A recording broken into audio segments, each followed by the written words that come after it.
Ibihe byiza abakunzi bacu bakadasohoka mwe tubana kuri uyu muyoboro umunsi ku wundi, mwe mwavuze mutireka amakuru n'ibiganiro mujye mubisanga aha, natwe nicyo kiba kitugaruye kugira ngo tubagezeho update ziri guturuka ku rugamba ku mutekano, politiki na diplomasi mu burasirazuba bw'igihugu cya Kongo ndetse no mu karere ka Afurika y'Uburasirazuba.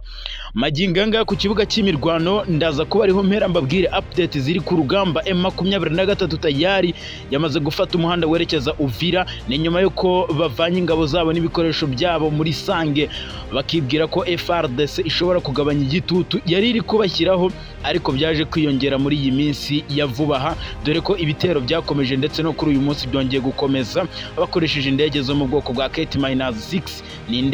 ni utudege dutoya twarashe mu minembwe bamanura Sukhoi nazo ziraharasa. M23 yabonye ko itabyihanganira, nayo yamaze gufata umuhanda werekeza Uvira. Ese byaba biri mu nzira yuko baba bagiye kwisubiza umujyi wa Uvira? Ibyose urabimenyera hano. Ndakubwira ko Paul Rusesabagina wari waratakambye agasaba imbabazi umukuru w'igihugu cy'u Rwanda, ndetse akiyemeza kutazongera na gato kwijandika muri politike y'u Rwanda. Yongeye kubeshya amahanga agaragaza ko ubwo yafatwaga yasabye kwemera kuyoboka agakorana n'ubutegetsi buriho mu Rwanda, ariko akabyanga. Ndakubwira uyu mugabo wafunguwe ku mbabazi za Perezida wa Repubulika y'u Rwanda nyuma y'uko yari yarakatiwe igifungo cy'imyaka 25 amaze guhamya ibyaha by'iterabwoba. Yabigarutseho ubwo yaganiraga n'abambari be. Ndakubwira mwibaruwa isaba imbabazi yandikiye umukuru w'igihugu Rusesabagina ibyo yavuzemo, ndetse muranabyibuka ibyo yanditse ku itariki ya 14 Ukwakira 2022 bimuhesha gufungurwa ku itariki 24 Werurwe 2023. Birasa naho yamaze kubyibagirwa burundu, akaba uwundi ndakubwira byinshi bitandukanye rwose. Ni dosiye ndende ya Paul Rusesabagina. Ndanakubwira amarorerwa yongeye gukora abeshya bikomeye cyane. Si ibyo gusa, ndaza kuva aho ngaho nerekeze muri teritwari ya Rucuru ho muri Kivu y'Amajyaruguru. Umutwe w'iterabwoba wa FDLR wishe abasivili muri centre ya Bombo muri teritwari ya Rucuru ho muri Kivu y'Amajyaruguru, n'ubundi mu ntara y'Uburasirazuba, mu majyaruguru y'Uburasirazuba bwa Repubulika ya Demokarasi ya Kongo, ndetse ushimuta abandi bagera kuri 2. Ese byagenze gute? Ndakubwira ibyo AFC M23 ifite ibi bice yatangaje binyuze muri Lawrence Kanyuka uyivugira mu bya politike. Si ibyo gusa, ndaza no kukubwira Ebola yongeye kwaduka muri Repubulika ya Demokarasi ya Kongo. Minisante yahumurije abaturarwanda bose nyuma y'uko imipaka igihugu cy'u Rwanda na Repubulika ya Demokarasi ya Kongo ifunzwe. Ndanakubwira ko ikibazo cya M23 gikwiye gushakirwa umuti muri Kongo, aho kurenganya u Rwanda. Uyu ni Perezida wa Kenya Samuel William Ruto ubwo yatangarizaga imbere y'itangazamakuru n'ibinyamakuru mpuzamahanga, avuga ko amahanga adakwiye gufatira ibihano u Rwanda ndetse no kugereka ibibazo bya Kongo byose ku Rwanda, atahubwo ibibazo bikwiye gukemurwa binyuze mu bwumvikane ndetse n'ibiganiro. Ibyo byose n'ibindi nakubwiye, reka mbive imuzi n'umuzingo mpere ku makuru aremereye cyane y'imirwano ikomeye mu burasirazuba bwa Repubulika Iharanira Demokarasi ya Kongo. Mbere yuko mbabwira updates ziri guturuka muri Kivu y'Amajyepfo, aho indege zongeye kurasa mu minembwe, ndetse M23 ikaba yongeye gufata umuhanda werekeza muri Uvira, reka mvire hamwe muri Kivu y'Amajyaruguru mbabwira ibyo muri Rucuro. FARDC yishe umusaza w'imyaka 77, umutwe w'iterabwoba w'abajenosideri wa FDLR wishe umusivili muri centre ya Bombo muri teritwari ya Rucuro. Uyu musivili yaje asanga abandi benshi bishwe. Iyi ntara ya Kivu y'Amajyaruguru ikomeje kuberamo amarorerwa cyane cyane muri no teritwari ya Rucuro, aho uyu mutwe w'abajenosideri wa FDLR ukomeje gukorera ibikorwa by'ubugizi bwa nabi, ndetse ukaba uri gushimuta abantu. Umuvugizi wa M23 mu bya politiki Lawrence Kanyuka yatangaje ko FDLR yacengeye mu gace gatuwe cyane ka Bombo, ndetse na gace gakomeye cyane karimo abaturage benshi cyane, ahagana ku isaha saa 2 z'igitondo ku itariki ya 18 Gicurasi 2026. Lawrence Kanyuka asobanura ko aka gace gakomeye cyane ka Kabanda ndetse na Bombo ariho FARDC yiciye umusaza w'imyaka 77, ndetse witwa Nzirorera Nsenkuye, ndetse ahangaha yanahashimutiye bamwe barimo uwitwa Munenge Samuel ndetse n'uwitwa Karuhija Innocent. FDLR rero yashinzwe n'abagize uruhare muri jenoside yakorewe abatutsi, murabizi mu 1994, ifite intego yo guhungabanya umutekano w'u Rwanda. Abayobozi bayo bavuga ko bashaka kwisubiza ubutegetsi. Uyu mutwe wifatanya n'ihuriro ry'ingabo za leta ya Kinshasa n'abazalendo ndetse n'imbonerakure z'u Burundi ndetse n'abarundi, bashaka guhungabanya ndetse no gutera bikomeye cyane igihugu cy'u Rwanda, ariko bakabyitirira ko bari kurwanya umutwe wa M23 muri Kivu y'Amajyepfo n'iy'Amajyaruguru, bahabwa ubufasha n'ubutegetsi bwa Kinshasa. Ubwo M23 yafataga ibice byinshi muri Kivu y'Amajyaruguru biri mu mujyi wa Goma, FDLR yahungiye mu bice bitandukanye no mu mashyamba akomeye cyane muri Walikale ndetse no muri Walikale muri centre ndetse no muri Rucuro. Amakuru kugeza ubu aravuga ko impamvu nyamukuru iri guteza umwuka mubi mu bice bituwe cyane muri Rucuro ari uko abajenosideri ba FDLR bamaze gucengera muri bino bice, bikaba biri gutera ubwoba abaturage benshi, ndetse amakuru menshi cyane akaba akomeje guturuka muri bino bice avuga ko umutekano utahari. Reka munyemerere ahubwo nambuke nerekeze muri Kivu y'Amajyepfo. Muri Kivu y'Amajyepfo rero update ziriyo nuko M23 yongeye gufata umuhanda werekeza muri Uvira.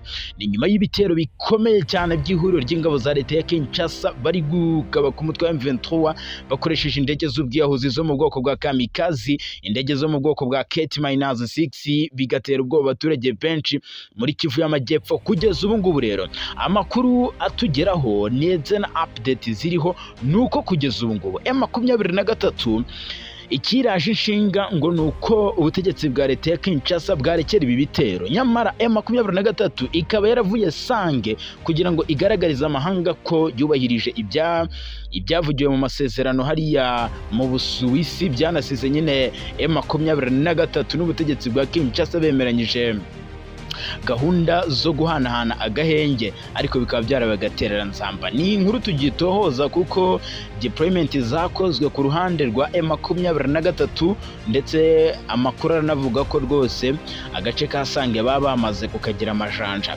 Reka ubwo munyemerere mve aho ngaho nerekeze kuri Paul Rusesabagina. Yagarukanye ibinyoma bikomeye cyane bishya atigeze avuga namba. Paul Rusesabagina wari waratakambye asaba imbabazi umukuru w'igihugu cy'u Rwanda ndetse akiyemeza kutazongera kwijandika muri politiki y'u Rwanda. Yongeye kubeshya amahanga agaragaza ko ubwo yafatwaga yasabye kwemera kuyoboka agakorana n'ubutegetsi buriho mu Rwanda, ariko akaza kubyanga.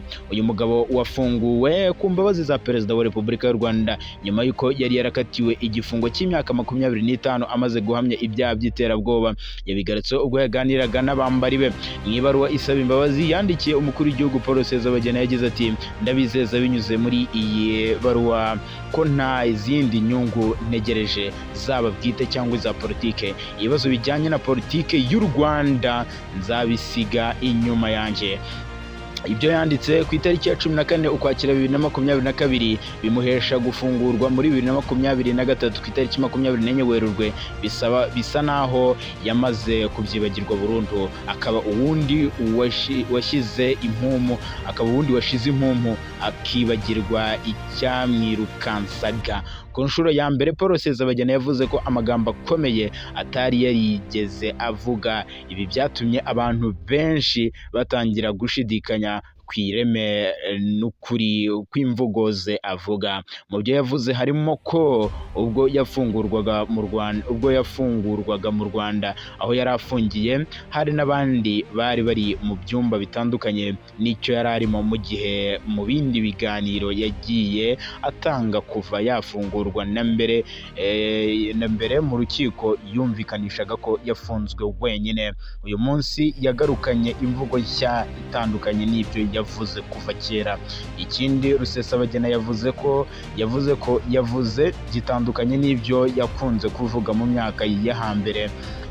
Nuko ngo ubwo yafungurwaga abayobozi ba RIB n'abo mu rwego rw'ubushinjacyaha bagiye bamureba bamusaba ukwemera akinjira muri akagirwa ambasaderi cyangwa minisitiri w'intebe.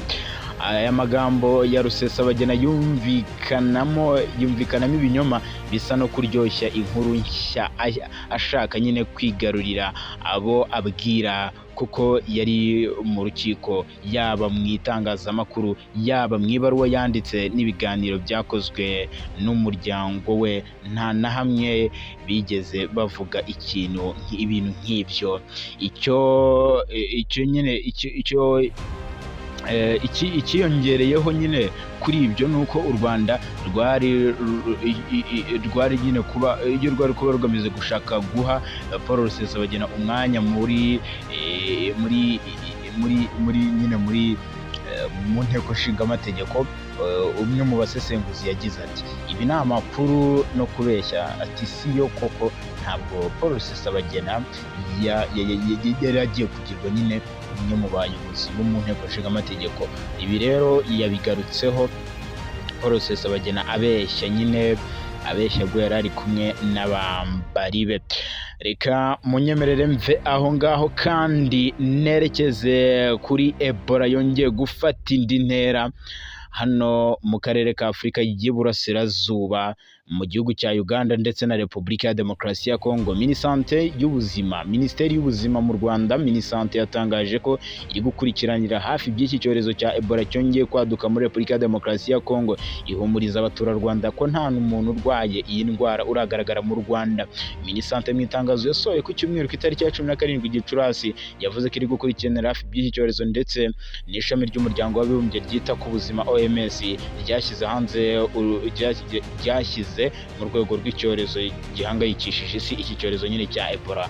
Ibi gutuma nyine u Rwanda ruhita runafunga imipaka iruhuza n'igihugu cya Repubulika Iharanira Demokarasi ya Kongo. Ni nako kandi ikibazo ngo cy'umuti urambye ibibazo byo mu burasirazuba bwa Repubulika Demokarasi ya Kongo gikwiye gushakirwa umuti muri Kongo nyine, ndetse no mu karere ka Afurika y'Uburasirazuba, aho kurenganya igihugu cy'u Rwanda. Ni Perezida Samuel William Ruto w'igihugu cya Kenya yavuze ko ikibazo cya M23 gikwiye gushakirwa umuti muri Repubulika Demokarasi ya Kongo aho kugirwa ikibazo cy'u Rwanda. Ashimangira ko abarwanyi b'umutwe wa M23 ndetse ari abanyekongo bafite ibibazo bagomba kuganiraho na leta yabo. William Ruto yabigarutseho mu nama ya Africa CEO Summit iheruka kubera i Kigali.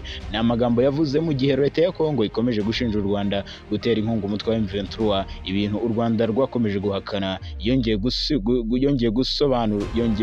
kubisubiramo nk'abakuru b'ibihugu twarabajije duti ese abantu ba M23 ni abanyarwanda cyangwa se ni abanyekongo?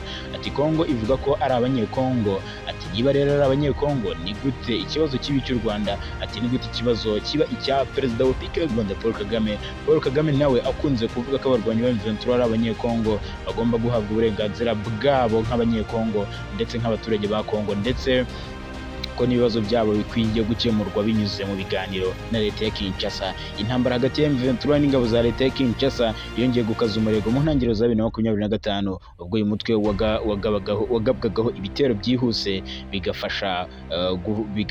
bigafasha nyine uyu mutwe wa M23 gukaza urugamba ndetse no kwirwanaho, bikanasiga bafashe umujyi wa Goma. Imizi y'intambara ifitanye isano n'ingaruka za jenoside yakorewe abatutsi mu Rwanda mu 1994. U Rwanda rushinja Kongo gukorana n'umutwe w'abajenosideri wa FDLR wagize uruhare muri jenoside yakorewe abatutsi, aho bawuha intwaro ndetse ugambiriye guhungabanya umutekano w'u Rwanda. Mu rwego rwo gushaka amahoro arambye mu Rwanda na Kongo, biherutse gusinyana amasezerano y'amahoro hagati yabo muri Leta Zunze Ubumwe za Amerika ku bufatanye bwa Qatar ndetse na Amerika. Aya masezerano yaterwaga inkunga n'ibihugu nyine bya Amerika na Qatar, ndetse yateganyaga ko ubufatanye by'umutekano n'ubukungu ndetse no gucyura abasirikare b'u Rwanda bashinjwaga gufasha M23 ku butaka bwa Kongo.